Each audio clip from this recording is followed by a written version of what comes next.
Ladies and gentlemen, good day, and welcome to the Kotak Mahindra Bank Q3 FY24 earnings conference call. As a reminder, all participant lines will be in the listen-only mode. There will be an opportunity for you to ask questions after the presentation concludes. Should you need assistance during this conference, please signal an operator by pressing star and then 0 on your touchtone phone. Please note that this conference is being recorded. I now hand the conference over to Mr. Ashok Vaswani, Managing Director and CEO of Kotak Bank. Thank you, and over to you, sir. Thank you. Thank you so much. I'm absolutely delighted to be here with all of you for the first time as the CEO of Kotak Mahindra Bank. As you all must be well aware, I've been in this assignment for only about 17 or 18 calendar days, and I'm still, working my way, getting my arms around the place. But I am very cognizant that these are incredibly special times, and that Kotak is in a particularly special place, which I will come back to. If you just take a big step back, globally, we've had unprecedented volatility over the last few years, starting with the COVID pandemic, significant injections of liquidity by virtually every government across the world, which then led to very high inflation, which was only previously seen in maybe the 1980s, and then unprecedented tightening by the central banks across the world to fight inflation. And central banks will have to continue this fight to bring down inflation to a sustainable level, but yet protect growth. And as if all of this was not enough, the geopolitical situation has made it extremely difficult. With this kind of backdrop, actually India has been, relatively speaking, protected and resilient. With strong economic growth, business optimism, continuous rise in public expenditure, and a pickup in private sector capex.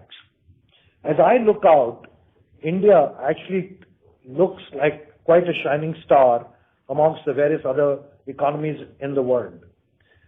The other thing about India, which is really truly transformative, is the digital stack that has been built here. I believe that the digital stack has transformed the country in more ways than just meets the eye. This will continue to be a very significant opportunity and a change agent for the country and for us. In this context, Kotak occupies a very special place. Kotak is a very strong brand, has a very strong reputation, very well capitalized, and is an incredible platform offering the full array of financial products and services. Kotak has done very well, and really the challenge and the story from here on is how we scale. And scaling is not just for the size of sake. Scaling is for remaining and becoming relevant as India steps up to become the third largest economy in the world. But for today, let's focus on the Q3 numbers, and I'll turn to Jaimin to help us walk through the numbers. Thank you, Ashok. And friends, just to take you through the October-December 23 numbers, which we disclosed earlier today. Let me start with the consolidated numbers first. This quarter, we closed the quarter with a post-tax profit of 4,265 crores, which was compared to 3,995 crores same period last year. If I take the 9-month period, which is April-December 23, we brought in 12,876 crores versus 10,359 crores same period last year. The bank's contribution this quarter was 3,005 crores. The bank did take some hits on a couple of counts. I will talk about that as we get into the details of the bank. On the other entities, the securities business brought in 306 crores of profit, which is about 27% higher than what they did in the same period last year. Securities also improved its market share from 5.8% last year to 10.3% this quarter, with a significant increase in the derivative market share. Kotak Prime contributed 239 crores this quarter versus 225 in the previous year. The vehicle loan book in Prime has grown sharply on a YOY basis. Kotak Investments, again, on the back of a 35% growth on advances, has taken its post-tax profit for the quarter up from 86 crores last year this quarter to 157 crores. The microfinance business correspondent entity, which we have called BSS, brought in 104 crores of post-tax profit for the quarter, and for the 9-month period, 307 crores. The life insurance entity this quarter had a post-tax profit of 140 crores and was hit on account of the change of commissions which happened. I'll have the management talk about that. The mutual fund entities, the domestic mutual fund brought in 146 crores. Last year, same quarter, we had some one-time capital gains which had taken that number up. Our overall group-wide assets under management have grown 32% on a YOY basis and are now in excess of 5 lakh crores. Our overall customer assets at the consolidated level at 4,50,000 crores, which is about 19% higher than what we did with what we were a year ago. The capital position across the group is very healthy. Overall, our net worth at 1,25,000 crores. Apart from the bank, the two NBFCs having capital adequacies in excess of 25%. The life insurance entity having a solvency of 2.66%. Capital adequacy at the overall consolidated level with a CET1 of 21.2%. Among the subsidiaries, the other notable thing during the quarter was the fact that in November, we did announce a signing of an agreement with Zurich Insurance for them to take initially a 51% stake in Kotak General Insurance, which would be through a combination of primary and secondary transactions, and over a period of time to increase that to 70%. Let me come to the standalone bank. This quarter, we took a profit of 3,005 crores as against 2,792 a year ago. And for the 9-month period, we clocked 9,648 crores, which is about 30% higher than the 9-month in the previous period. As I mentioned, two hits we got this quarter. One was 190 crores pre-tax provision on investments in alternate asset invest funds. This is pursuant to the RBI circular, which was of December 19. Must say there is no evergreening which we have as against the 190 crores of provision which we have taken, which is the quantum of money invested in specific funds. The outstanding exposure which we have on the investments which are common is all of 65 crores. Plus, the bank has no investments which are in subordinated units with priority distribution at all. The other hit which we got this quarter was on trading an MTM loss on the fixed income book net of OIS, which is this quarter taking a hit of 168 crores. A large part of this is on the OIS book. Now, this is a book where the bank is locking a spread on the security through OIS for the life of the asset. This quarter, we had the OIS curve saw a sharp change resulting in the mark-to-market. While this, we've seen volatility during interim periods, over the life of the security, the spread remains protected, and that's what we are playing with. If you notice the previous quarter itself, we actually had a profit of 150 crores on the mark-to-market scenario. We, of course, continue to have a significant portion of our investment book in AFS and HFT, which is 81% as of December. The net interest income for the bank showed closed at 6,554 crores, which is about 16% higher than what we'd done a year ago. We also seen a 27% growth in fees and services, both on account of distribution as well as on general banking fees. This quarter costs 4,284 crores, which is 14% higher than what we had a year ago. The employee cost tended to be a little higher this quarter because of higher retirement costs, as well as some stock-related hits which we end up taking up. And the other operating expenses were significantly higher spend on promotion and marketing during the festive period in quarter four calendar.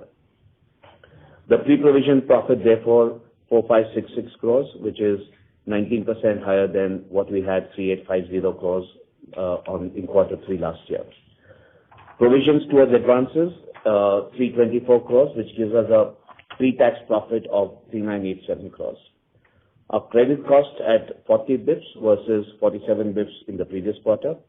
Our advances overall, which is before IBPC, BRDS, stood at 3,72,000 crores, which is about 19% higher than what we had, which we were a year ago. And after including credit substitutes, we grew customer assets at 17% YOY and 5% QOQ. Our unsecured retail, including retail microfinance, is now at 11.6% of our net advances. Net interest margins, we closed at 5.22%, which is the same as what we had in the immediately preceding quarter, versus 5.47 a year ago. We had 4.8 crore customers as of this period, which is about 0.9 crore higher than what we had a year ago. Our asset quality remains fine. We had a GNPA of 1.73% against 1.90 a year ago, with a net number at 0.34 against 0.43 a year ago. The coverage ratio, therefore, at over 80% now. Our slippages this quarter were about 1,177 crores, whereas at net level, we would come to about 888 crores. Our fund-based restructured standard COVID and MSME resolution aggregates to only about 0.13% of our advances.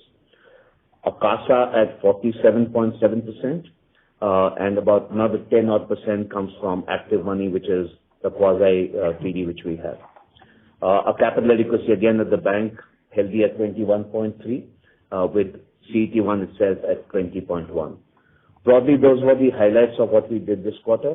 I'll give it to Manian to take for the corporate bank. Thank you, Jaimin. I'll quickly take you through the highlights of the wholesale business in the bank.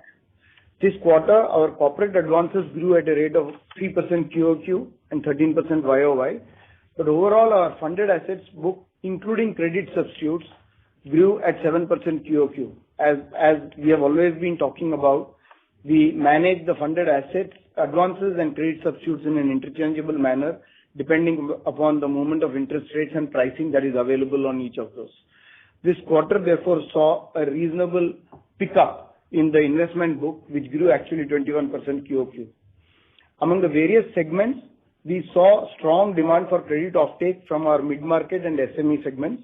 Both these segments have grown much faster than the rest of the wholesale bank. The mid-market segment ramped up well and grew in double-digit QOQ. Growth in this segment is consistent with our philosophy of growing a granular book in the corporate bank.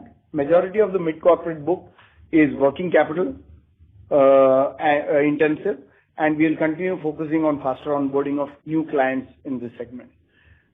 SME book saw a growth of 5% QOQ and 18% YOY.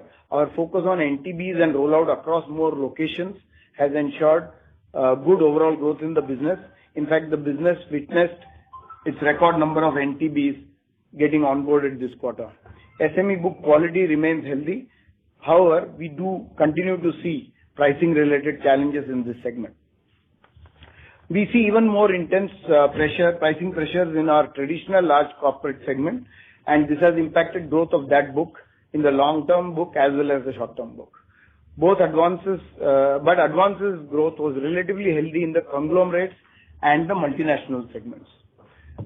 We have been cautiously building our infrastructure financing book in a selective manner. We have seen some traction in this side of our business, with deals being closed across renewables, roads, hospitality, and other allied sectors. Our overall portfolio metrics remain excellent, with negligible credit costs. We are seeing somewhat subdued growth in the fees in the current year. While we have seen growth in throughput in SX volumes, spreads have been competitive and have put pressure on the fee growth. Even though DCM has a healthy pipeline, we have seen some challenges in deal closures during the quarter, and therefore the income was somewhat subdued. On the liability side, the current account balances were muted this quarter. The lumpy upside that we saw in Q2 arising out of custody flows has moderated a bit in Q3. We continue to focus on garnering higher share of the customer flows and transaction banking in the corporate segment. On an average basis, the core corporate segment has shown a reasonably robust QoQ growth. We have been investing significantly in improving our technology and stability of our systems. Our digital offerings through Fin and our offerings on tax remittances continue to show good adoption rates. Tax payments through the bank grew at a healthy 35% QoQ. This quarter, we also successfully completed migrating all our CMS payments customers to our new CMS platform. Overall, the business remains in good health and with healthy ROEs and robust profit growth. Our philosophy that our profit growth should grow faster than our asset growth remains our abiding principle in this business, and we continue to manage it in that manner. I'll now hand it over to Shanti to take you through the commercial bank. Thank you, Manian. The commercial banking business saw reasonable growth in this quarter. I'll start with commercial vehicles. While the industry in this quarter saw muted and a little bit of degrowth, our overall disbursement grew at 35% YOY in new unit volume terms, and we continue to outpace the industry growth, leading to an improvement in market share. Demand for passenger bus segment continued to witness significant growth, whereas the goods segment remains relatively flat. At the industry level, credit demand, viability and availability of return loads continues to be stable. We will continue to increase our SOH and market share in this segment with focused approach on risk-adjusted return and increasing our distribution footprint. Collection efficiency continues to be stable.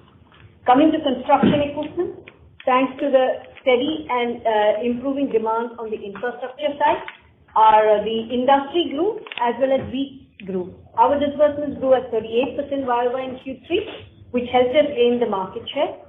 Earth-moving equipment, road and material handling equipment, segments like mining, roads, urban, semi-urban housing, saw a lot of demand for construction equipment and also aided by the significant improvement in the macroeconomic scenario. We expect to retain our growth momentum in this segment in the last quarter, and we expect industry also to continue to show a good rate. Tractor industry actually degrew 4.2% on YTD December because of the delay in harvesting and rain impact. However, we continue to grow our disbursements and market share in this very important segment for us. The used tractor business has seen strong growth in current year and helping us strengthen our existing customer relationships as well as acquire new customers in the early stage of farm mechanization. Our focus on this segment will continue and we will deepen our presence in Bharat. Collection efficiencies were better than the previous year. Some stress is visible in rainfall deficit states, predominantly Maharashtra and South India. Microfinance business. Our microcredit business continues its growth momentum in Q3 with a healthy growth in advances of 56% YOY. There has been some relative slowdown in growth due to control measures implemented by us for better hygiene. Our current outreach in 12 states is through a network of 800 DC branches with an active base of 18 lakh women. Marginal increase in PAR, but that is because again of certain excess rainfall deficit states as we talked about in the earlier tractor finance business. We will look to strengthen our investments in technology, bring about greater control and improve our customer experience as we continue to build our presence in this largest underserved segment. Agri SME continues to be subdued in terms of utilization of limits due to lower stocking by many traders given the volatility in the pricing. We expect this business to pick up in the coming quarter and utilization to improve. Remains a core focus area for us and will continue the growth path. I now request Virat to take you through the highlights of the consumer banking. Thanks, Shanti. As I start with consumer assets within the consumer bank, our mortgage lending business continued to grow well at 15% YOY in spite of the pricing pressures. We see strong traction in the loan against property segment, which has been traditionally area of strength for us. This book continues to hold well on all parameters of risk and collections. Our unsecured products in consumer bank continues to show positive traction with a growth of about 40% YOY and 9% QOQ. Our growth is well balanced and well diversified between personal loans, business loans and credit cards. We continue to invest in our cards franchise with overall credit card advances growing by about over 50% on a YOY basis. Our focus on creating a differentiated customer value through strategic tie-ups and sponsorship is paying dividends. Overall, risk metrics for the unsecured business is holding stable. Some emerging risks seen in the credit cards due to leverage built up by customers leading to diminished repayment capability. However, it is absolutely under control, and we believe our unsecured portfolio is appropriately priced to deliver targeted risk-adjusted returns. Now I move to the business banking assets within the consumer bank. Again, this has seen a good growth of about 20% on YOY basis. While on QOQ, the growth was slightly muted due to repayment of utilized limits originating from the post-festive season cash realization. Formalization in the micro enterprises segment over the recent period, along with our geographical distribution, has resulted in micro enterprises segment book, which gives better limit utilization, growing much faster than the small and medium enterprises book. Fueled by market demand and partnership, the unsecured business loan segment witnessed a healthy growth. Of late, we have seen demand for CGTMSE-backed loans from our customers. Our delinquencies on both the secured and unsecured business banking book remains stable. Looking ahead, we expect to reap benefits in efficiency and enhancing customer experience from technology investments we have made in the recent period. Moving on to the liability side, the total deposits have grown 19% on YOY basis, with major contribution coming from term deposit. However, savings account balances returning to show some positive traction on a YOY basis. In line with bank's objective of building a granular and stable deposit franchise, the bank introduced a special offering for its senior citizen customer segment, which was received well on the ground. Active Money, which was launched in May, continues to scale up significantly. Bank continues to scale up sourcing of savings and current accounts using assisted digital journey. This has helped us to reduce the account opening tax, resulting in better customer onboarding experience. This digital onboarding journey also allows customers to choose other financial products offered by the bank. This eventually will help us better cross-sell at the time of onboarding. To drive growth of business customers, we have launched a value proposition for SME and MSME segment. We also launched a new global service account to meet the unique banking needs of service export sector.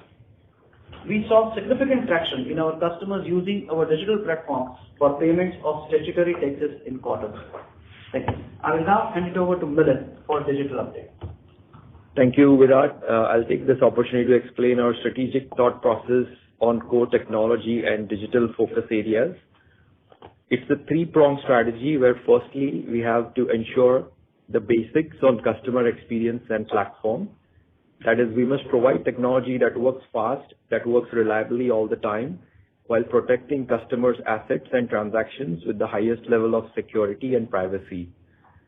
Secondly, straight-through processing is a concept we relentlessly go after, where the goal is to design and maintain processes that are simple, fast, and paper-free. Thirdly, we are also investing for a future that is getting shaped with Software 2.0. A key aspect of Software 2.0 is that traditional software engineering, which was about engineers writing code based on user stories, is getting replaced with designing of weights on neural networks. In order to be fortified on all three aspects of this strategy, we have to have the right skills in-house, and we have had a significant focus in 2023 on onboarding some of the best tech talent and establishing best practices such as architecture review board and principal engineer reviews for our project designs. We plan to double down on these efforts in calendar year 2024. A short glance at the metrics on the digital page show notable improvements in digitization across both consumer and wholesale areas. Overall, we strive to see ourselves delivering technology that could be a key differentiator for our customers. And that would be my short update on tech today. And I'll pass it now to Jaideep for the next topic on Kotak Securities. Thank you, Milind. I'll be talking the Q3 numbers for Kotak Securities. Then the overall cash market volumes saw a dramatic jump over the last 2.5 months. which has clearly been fueled by the FIs and domestic mutual funds. Options volume have shown some bit of plateauing over the last quarter. We will have to wait and see how things pan out post this round of market volatility. Kotak Securities delivered a top line of 999 crores for Q3 of FY24. This was against a number of 784 crores for the same period last year. This top line resulted in a PAT of 306 crores, which was comparable with a 241 crore PAT of last year. The call taken by the firm on having Neo as the preferred app and web platform for our customers is working out reasonably well. Neo today accounts for nearly 90% of the firm's volumes, 80% of the traded orders, and 85% of the futures and options orders. It is being liked by our customers till some time before all the customers' demands for all the features are met. The team continues to strive to ensure that it listens to every communication by the customer and tries fulfilling it. The institutional part of the business would be one of the strongest franchises of the group and shows robust growth in practically all categories. The overall market share has seen a healthy growth, and we will continue our endeavors to keep climbing on the market share. I will now hand over to Mahesh Balasubramanian, who is the CEO of Kotak Life Insurance. Thank you. Thank you, Jaideep. Kotak Life Insurance gross written premium grew by 9.7% year-on-year for the quarter.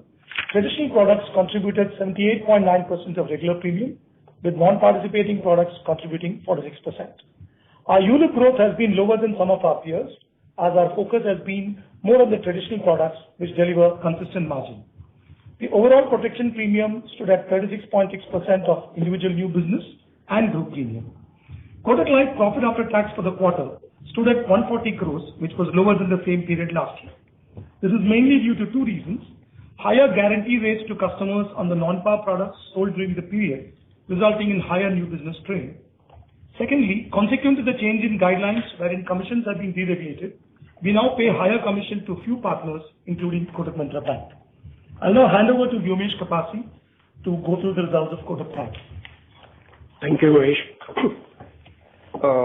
Auto industry witnessed good retail demand in Q3 due to festive season and attractive consumer offers in the year end. This has also resulted in reduction of stock level at the dealership.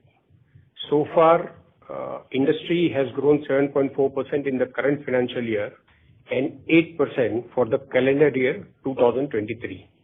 The demand is mainly driven by SUV segment, which is now more than 50% of the industry sales. Passenger car EV sales has doubled in the first 9 months of the current financial year to 65,000 approx, against 30,000 last year. EV penetration in the industry is now at 2% as compared to 1% last year. This year, KMP car finance business growth is 2.5 times higher than the car industry growth. Overall on the financials, profit after tax was 239 crore in Q3 against 225 crore in the same quarter last year and 208 crore previous quarter. KMP acquired Volkswagen and Ford portfolio in financial year 2022, which is running down. As a result, the contribution from this portfolio to PBT has come down this quarter compared to same quarter last financial year. The overall customer assets at December 23 are at 32,944 crore against 26,983 crore as at December 22. Thank you, and with this I'll hand over to Mr. Nilesh Shah of Kotak AMC. Thanks, Vyomesh. Let me talk about our asset management business. In third quarter FY24, our total average AUM grew 23% YOY to reach rupees 3.54 trillion. Our equity average AUM grew 32% YOY to rupees 2.10 trillion. Our equity AUM market share grew to 6.56% in third quarter FY24. Our SIP inflows for December 23 grew 23% YOY to rupees 10.9 billion. Our non-institutional AUM stands at about 59% of total AUM. Our PBT before other income grew 19% to rupees 184 crore in third quarter FY24 on back of AUM growth. Our total AUM across mutual fund, PMS, offshore, insurance, and alternate assets grew 32% YOY to rupees 5.33 trillion, led by domestic equity and offshore funds. We continue to manage the largest India-dedicated offshore fund, Kotak Funds India Mid Cap Fund, with AUM in excess of rupees 3.9 billion. Now I will hand it over to Jaimin. Darwin, we should be good for taking questions now. Certainly, sir. We will now begin the question and answer session. Anyone who wishes to ask a question may press star and 1 on their touchtone telephone. If you wish to remove yourself from the question queue, you may press star and 2. Participants are requested to use handsets while asking a question. Ladies and gentlemen, we will wait for a moment while the question queue assembles.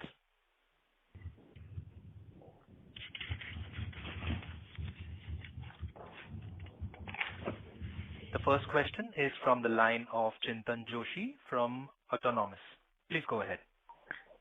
Hi, am I audible? Yes, sir, you are audible. You may proceed. Thank you. Thank you. I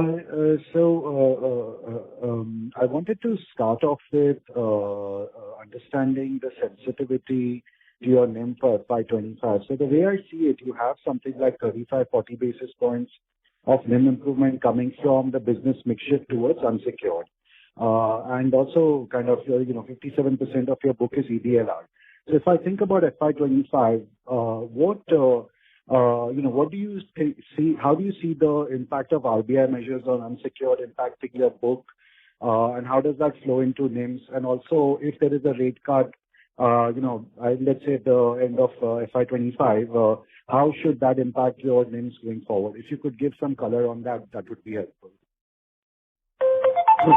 So let me just take that, Jaimin here. Yes, you're right, 57-58% of our book is linked to repo, and to that extent, it is directly linked to what's happening there. We had this year, you've seen repo rates flat. There has been effectively since the last increase in February 23, we've retained that number for all of this period, and likely to be at that level for some time. We don't know when it will change. But yes, the book is somewhat sensitive to the fact that it is 58% is linked to repo rate. So if the repo rate falls, yes, those advances do get repriced. And to that extent, it will depend upon how the mix on the asset side as well as the liability side is changing. Yes, the unsecured book, we have taken it now to about 11.6% of our overall net advances. We have talked in the past that we would be comfortable to take it to early to mid-teens. We are pretty much on that journey. At this stage, there is no reason for us to put the brakes on it. While RBI may have increased risk weights and all, we are quite comfortable with that, and that wouldn't really put the brakes on what's happening on that growth. So we'll keep growing that steadily from where we are today, of course, keeping an eye on the collections and credit, but that will keep going on. So yes, if the repo rates drop, it will kind of rebalance what's happening. The decision on going for higher unsecured will not be necessarily linked to because the repo rates are falling. It's a mix of how the credit book would look like. Thank you. And then the second question is on deposit competition, which seems to be tight, competitive in the system. Liquidity is tight, which should be a headwind, arguably, to your cost of funds. The question I have is, do you see room to move lending margins higher to offset some of these competitive pressures?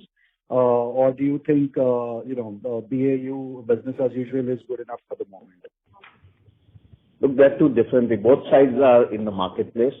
So while deposits, all banks would go for deposits and pay what is the right and what the depositor will take. Similarly, the borrower is also in the marketplace, and you're not going to be able to price higher than what the market is willing to pay. So it will have to be played out in the market. Yes, there is a challenge in deposits, which we've called out in our investor presentation, and to that extent, yes, we we are taking all kinds of steps. We activated the sweep deposits. We called it active money.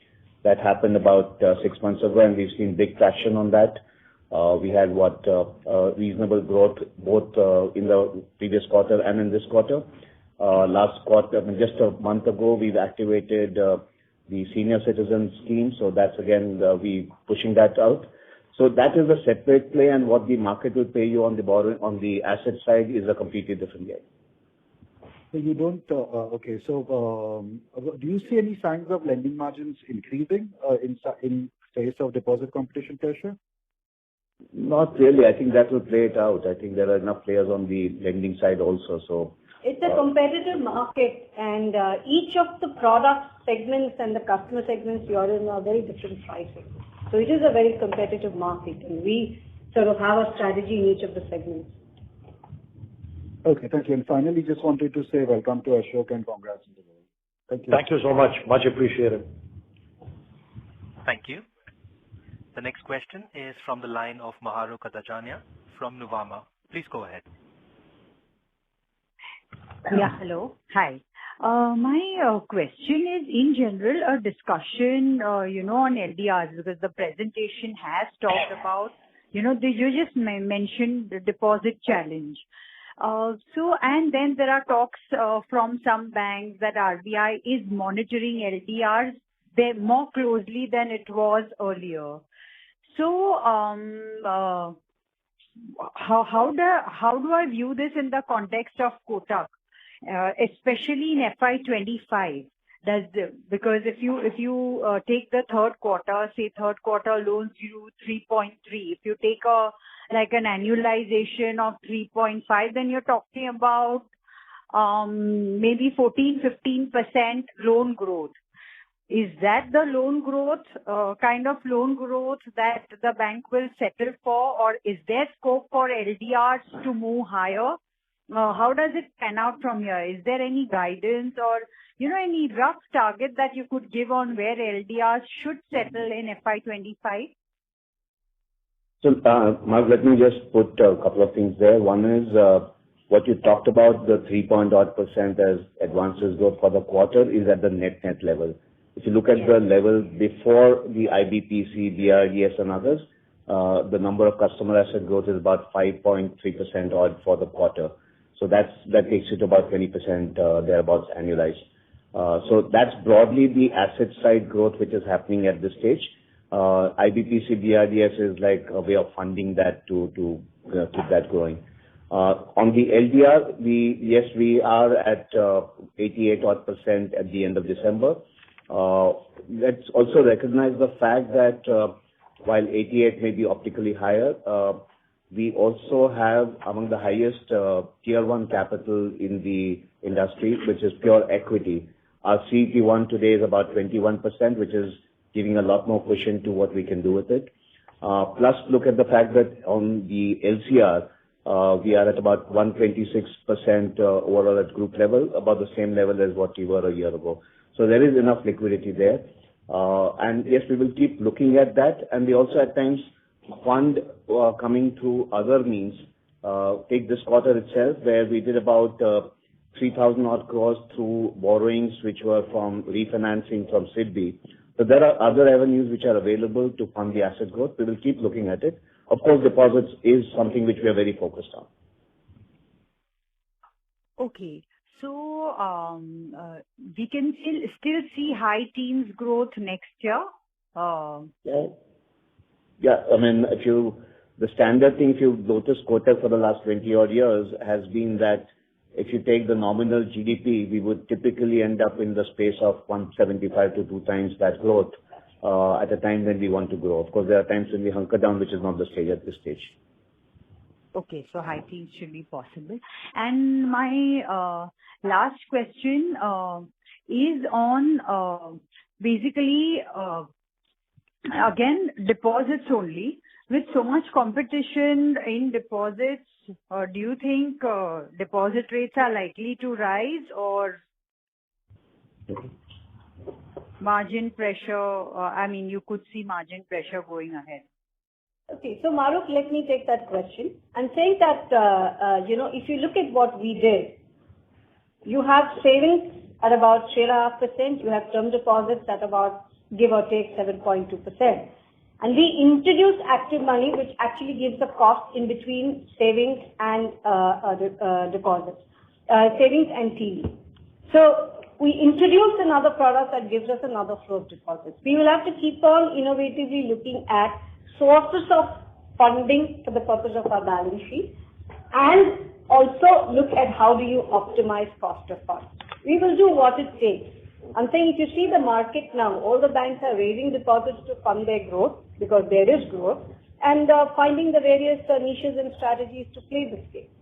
So we are right there and will be competitive in order to make sure we have adequate fuel for our balance sheet. Okay, perfect. Thanks a lot. Thank you. Thank you. We have the next question from the line of Kunal Shah from Citigroup. Please go ahead. Yeah. So first question is with respect to the provisions, and if you can just highlight in terms of... Sorry to interrupt, but the line for you is not very clear. I request you to please use the handset. I was just saying maybe if you can just highlight in terms of the COVID provisions outstanding. Last quarter it was 320 odd crores. How much have we utilized this quarter, and where do we stand now? So Kunal, that's an arithmetic which we are following, which is why I have not put that number this quarter. We're following a formula-driven provisioning on COVID now. That was done long back in the period. Technically, we could take all of that back, but we've worked out a situation where we use a formula with the consent of the auditors and others. So in this quarter, we would have taken away a provision of about 26 crores. So out of that 321 which you talked about, 295 is still being carried. Okay, so 295 still continues. Okay. That's correct. That's it. Okay. And when we look at it in terms of the overall deposits, so these SWIFT deposits are now almost like 42,000 crores. Looking at where the savings pool is, maybe we have seen this shift almost like 35% out there into SWIFT. Obviously, this is more of a behavioral change, but where would it largely settle, looking at maybe your interaction with the customers, and how much impact could it continue to have in terms of the overall cost of SAR moving up, yeah, or maybe combined cost of SAR plus TD moving up, yeah? Yeah. So you see, we launched this Active Money with a clear strategy that, okay, we get in more customers, and when we get more customers, they help us build both SAR and the customers, high valued customers, which were moving money to the places where there was a high interest gain for them. We retained that money or got more money from the other places to build our sweep balances. I think that strategy has worked for us so far, and we will definitely continue going forward, is to get more customers, more SAR balances, and money moving into sweep. So at least the money that we have as deposits keep on growing. Okay. And last quarter, in fact, you indicated when there was 35 bips decline, that 20 bips was spread impact and 15 was maybe one-off. Maybe this one-off would not unwind, but maybe it will not repeat this quarter. So if we just look at in terms of the maybe currently 5.22 staying as it is as Q2, if you can just give the breakup in terms of how much has been the impact on the spreads, and how much maybe if any of the unwinding which was there, maybe which has helped this quarter. So that would have, maybe because expectations were of a decline, yeah. So I think, Kunal, it's not easy to put that into an arithmetical formula, but yes, just to give a thing, last year there was a CRR impact, which was a one-timer, which is not there this time. We had some hit taken internally last quarter, which is not there again this time. So those will be about 3-4 bips differential. Of course, there is the other thing which we have done smarter this period is, now that we know the behavior, particularly of what's happening on Active Money and all, the proportion of money which is going into advances from the investable amount has gone up. And that does make a difference, because what you earn on advances is significantly higher than what you would earn on just putting into liquid investments or whatnot. So that is the difference where the mix of the earning assets has changed a little more in favor of advances.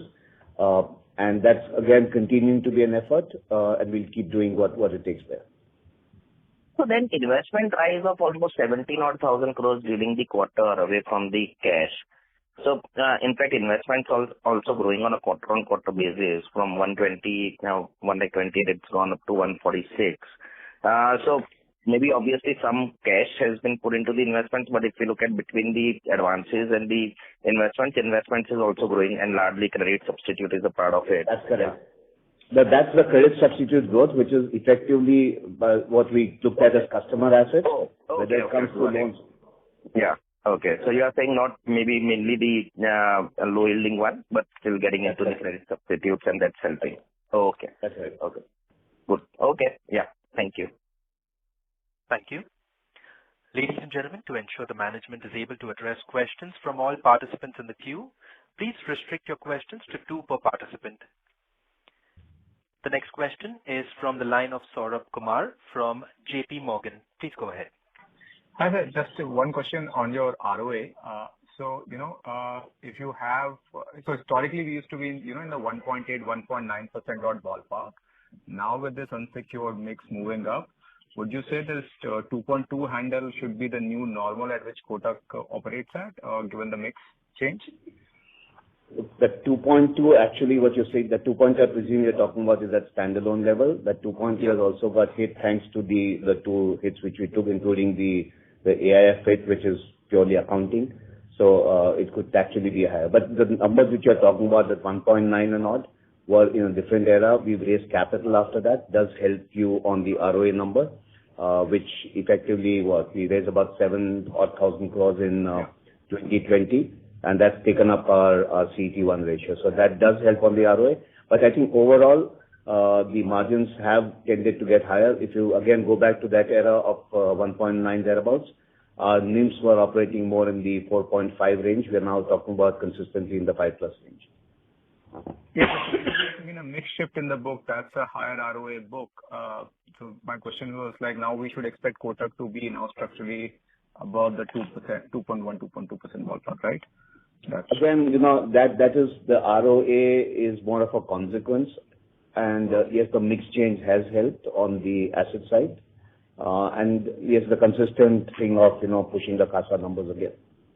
Okay. Thank you.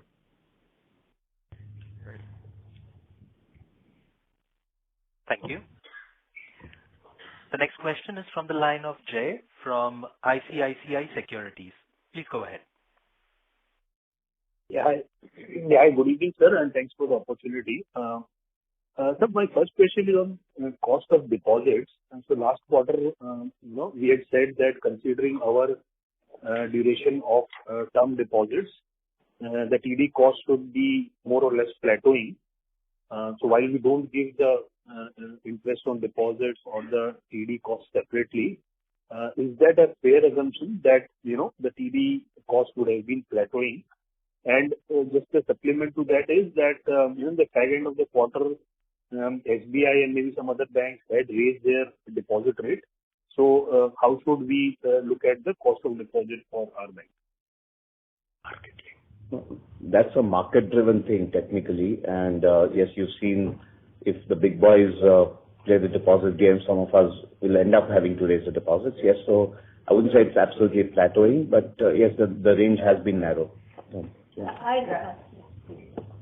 I'm saying that it's not just the repricing of deposits, which we have said 10, 11 months more or less down. There's a mix change also, right? We talked about the fact now that there is SAR, there is active money, and there is term deposits. The mix of deposits are also changed. So it's not just a function of repricing of the TDs, but the mix of deposits as they go forward. Right. Sure. And so that is one. And secondly, on if we can also talk about on PSL criteria for PSL fulfillment for our bank. I think there is some change by the RBI in terms of them registration, etc., wherein they have made mandatory that registration for NSE. How is there any change in the PSL framework for our bank, and how are we doing? If you can share some color there. So let me take that. No, there is no recent change in the framework of PSL. Udyam registration has been the norm for a while now, a couple of years actually. So there is no significant change. we by and large meet our PSL requirements other than in the SMF category, where we meet it through trading of certificates. And that has been, we have a small shortfall there which we make up. Otherwise, we meet the other sub-segments, we meet the PSL requirements prescribed by RBI. Understood, sir. Thank you so much. Thank you. The next question is from the line of Piran Engineer from CLSA. Please go ahead. Yeah, hi. Thanks for taking my question and congrats on the quarter. Just firstly wanted to understand industry-wide and for Kotak, what are the sort of rate actions on PL and loans to NBFCs post the risk weight guidelines?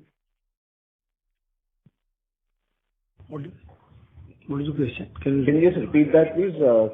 Can you repeat the question, please? Sure. Am I audible? Yeah, better. Yeah, better now. Yeah.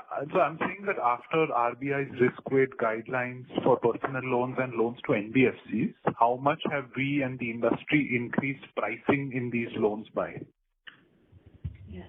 So if you see most of our unsecured loan segment, they are largely fixed rate products, and the pricing are already at reasonably elevated levels, and therefore we haven't significantly increased pricing at that end.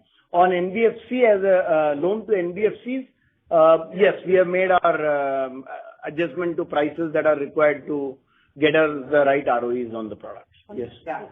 Keeping with the principle of the risk-adjusted returns, yes, there is a slight increase on the unsecured personal loans that we are doing today.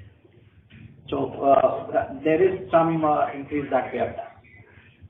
Is that like 10-20 bits or more like 40-50 bits when you say? Yeah, it is exactly between that. Okay, so 20-30. Okay, fair enough. Secondly, just wanted to understand, festive demand for commercial vehicles was a bit muted. Couple of your peers have reported.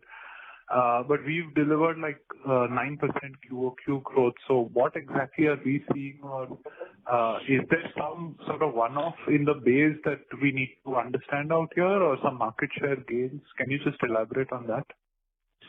It's a distribution strategy as well as volume strategy that we are looking into, and also segment strategy. I think there's a combination of all these three, which is what I said in our opening. While the industry has seen muted growth, degrowth in Q3, YOY muted growth. But we've sort of been deepening our distribution and also looking at the segments where we are growing in certain segments. So it is a growth strategy focus in that segment.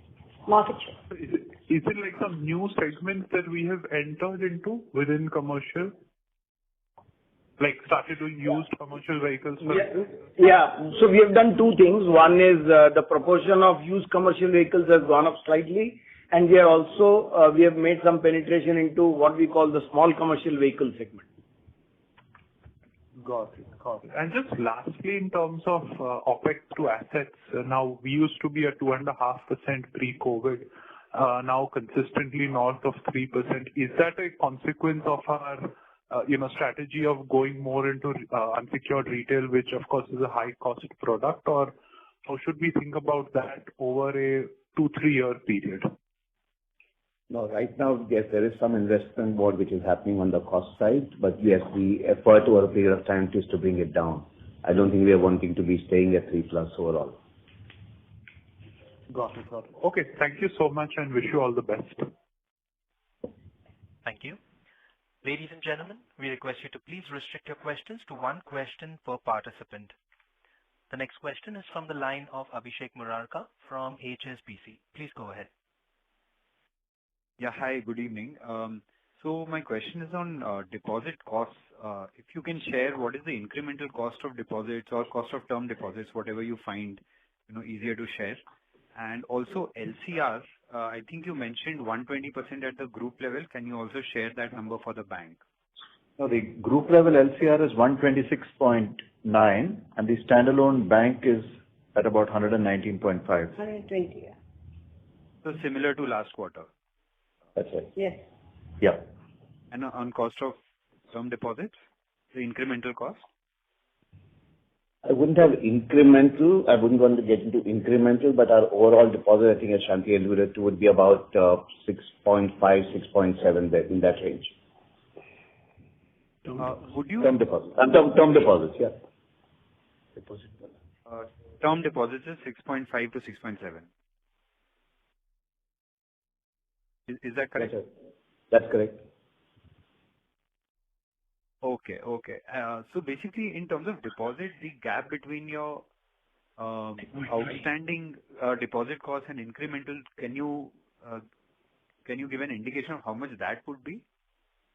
No, I said I don't want to get into the incremental ones. What my book today would be in that range. Okay, got it. All right. Thank you so much. Thank you. The next question is from the line of Nitin Agarwal from Motilal Oswal. Please go ahead. Yeah, hi. Thanks for the opportunity. One question on the unsecured business, particularly the credit card, where you talked about that you want to take the unsecured mix to mid-teens, as earlier indicated. But there was a blip in the credit card sourcing in the quarter. So if you can talk about how the sourcing rate is trending and what is the strategy there? Look, strategically, we have been always focusing on issuing cards to our own customers. And as of today, if you ask me, about 85 to 90% of the cards that are issued are to the existing bank customers. So from that perspective, at least on the issuance side, we are consistent with our strategy. So basically, I'm referring to the month of November, wherein there was a drop in terms of the net card addition versus like 100,000 plus 100, that has been the usual trend. So anything to read into that? Low limit card. No reduction. Sorry? No, so, Nitin, what we did in the last quarter was that the lower end card with low limits, we rationalized our sourcing in that segment. Okay, sure. And one clarification on the treasury loss that we reported for the quarter. So what has driven this? Because across all the banks who have come so far, we are seeing steady treasury gains. So and both equity and bond markets have been like moving favorably. So what has really driven this loss this quarter?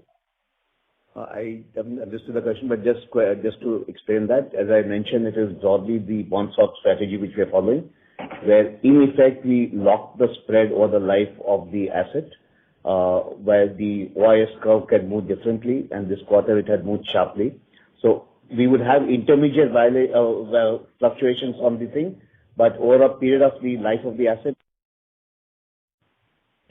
So, Tavin, do I need to repeat the answer again? Then I'll do that.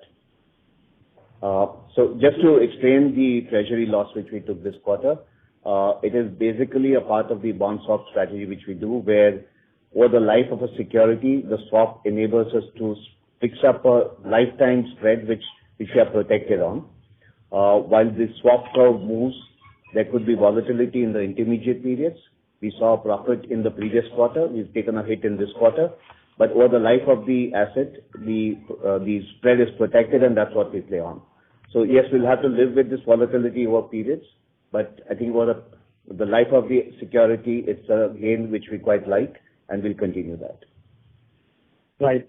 And lastly, like on the ROA, while you talked about the sustainable ROAs that you look at, but how do you really look at the ROE in the medium term? Because that's one metric wherein Kotak has been really like behind other banks.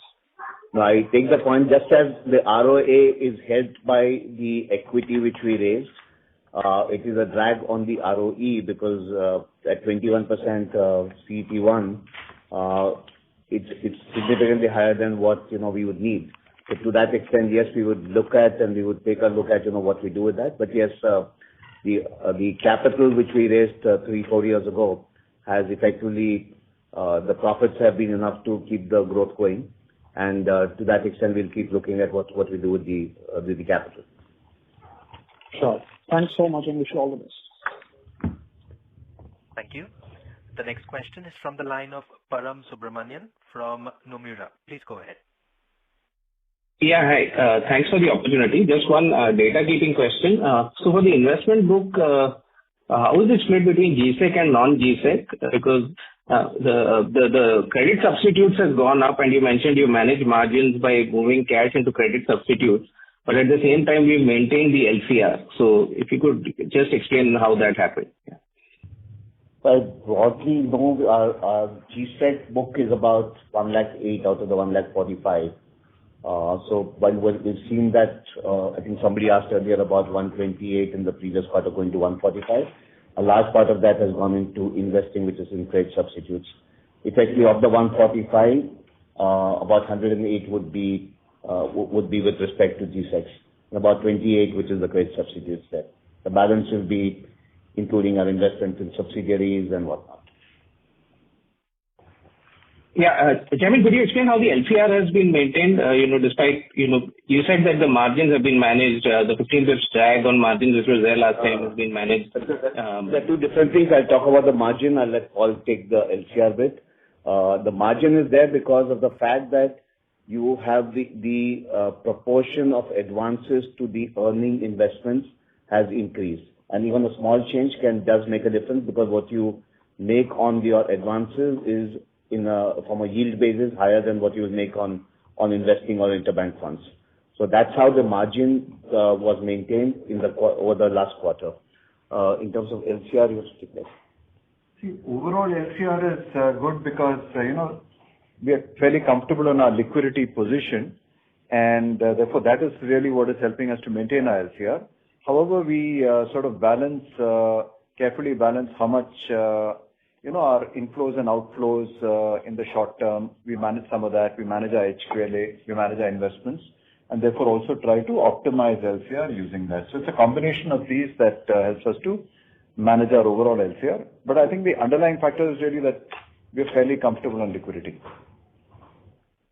Fair enough. Thanks a lot. Just one more question, if I can squeeze in. I think in this quarter, we increased the deposit rates in some of the higher tenure buckets. So what's driving that? Because if we are, at the fag end of the, and could be heading into rate cuts going ahead, why are we increasing in higher tenure buckets? Yeah.